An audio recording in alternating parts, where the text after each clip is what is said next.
This is Sally with ItsSallyCares, and we're just sitting here having a chat. And I have one of my grand dogs, I guess it is, my grand dog with me. And this is Maya. Maya's got her head down right now because she usually wants to be the star of the show. And then I have my dog, Chase, who's this one. And they just decided to come and join the party, and that's okay. You know, sometimes that's family, and that's what happens. But so if we get disrupted by something like loud noise and barking and crazy, it's part of what I do here. So anyway, we were having a chat, and we were talking about family and talking about what to do when you have parents that are elderly and or taking care of each other, as our older family members usually do. And we've got a situation, and I've recently been at someone's house, which kind of was the catalyst for this, but we had the little reality check where the husband was the caregiver, which is always more exciting than when the wife's the caregiver, because the husband feels like this is not his role. And so there's lots of challenges with the feelings of that not being his role. And so, not that I'm trying to pull that on all men, because I'm sure that's not true for everybody, but I've seen plenty of it. So when I was there at the home, I was feeling like we were so struggling with the reality of, let's just talk about activities of daily living and bathing, showering, and that kind of thing. This gentleman felt like if his wife got a shower once a week, that was plenty. And I said, is that what she used to do? And he said, no, she took a shower every day. And I said, well, what makes you think that that feels good to just take a shower once a week? And he just kind of looked at me like, what does that mean? He also, because she was difficult to get onto and off the toilet, he also had the brainy idea of having her wear a Depends all day. And sometimes putting 2 on her, so if she just went to the bathroom, that was okay. And we were still talking about showering once a week.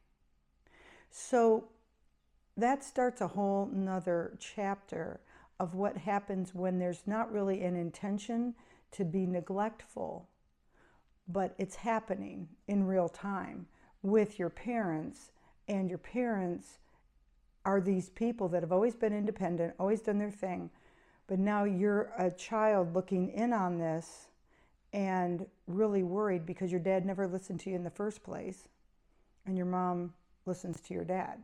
So I think kids tend to throw up their hands in those situations, and they don't know what to do.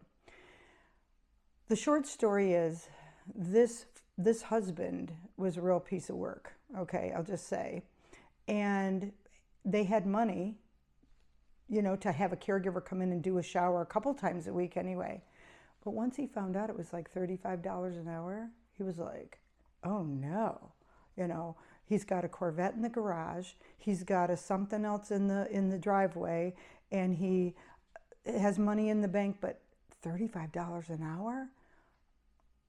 And I'm just like, I don't know what to do. I don't know whether to call your kids and have them feel uncomfortable that now someone's come into the home because a doctor ordered this evaluation, or if the kids have just resigned themselves to believe that this is the angle that their parents are now living through, because there's just no desire to step in, because if they do, their dad reads them the riot act, and by the way, he was like a police chief up north, so he's got the personality of like, don't tell me what to do. So anyway, there's this story. My question is, what would your suggestion be?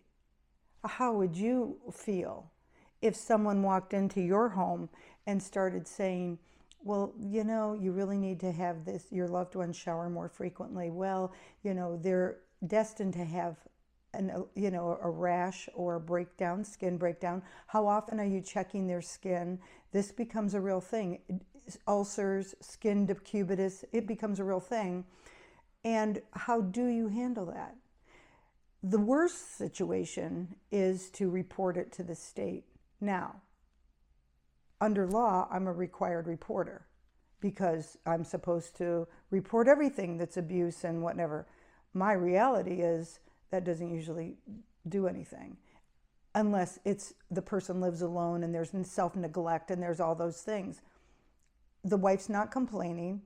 The husband is totally capable of taking care of her. So this is not going to be a reportable thing other than reporting it to family and this and that. So this is real. It happens a lot. I hate to say it, but the goal here is understanding, trying to create communication with the reality, with the patient that says, you deserve more. You worked as a nurse, because she did, and she made money. Part of that money that he's hoarding is hers. So what does that look like? When your spouse doesn't want to part with a dime to take care of you, and he's not doing it the way he should. It's food for thought, kids. I'll tell you, because the answer's not easy. What really needs to happen is the kids needs to step up and tell him, no, this is not good enough. I will take mother out of here. I will have her live with me, and I will make sure that she gets the care that she needs. But do your kids have that kind of energy? Do your kids have that capability? Do your kids feel like they could actually say those things? I don't know. But while your children are adults, and while you're looking around to see who's going to take care of you, when the stuff happens, all of these things happen. And you just need to know that you could have these discussions.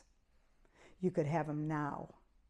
Because if you already know that the personalities involved are a little conflictive, and you already know that your wife or your husband love their things and their material things and their money, and they can't part with a dime when things are okay, unless it's money they want to spend, you got to have these discussions. Because let me tell you something, you don't want him or her to be your power of attorney.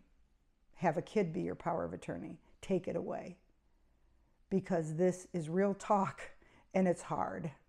But anyway, on another note, have a great day. And if you like these videos, click like, share, and subscribe. Let me know what you think. Let's talk about it, because this is hard. But all this kind of goes under the same subtitle of choosing your power of attorney, choosing your healthcare surrogate.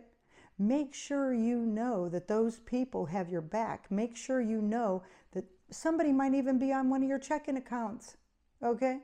So you know that you've got funds set aside for you. You know who you're living with.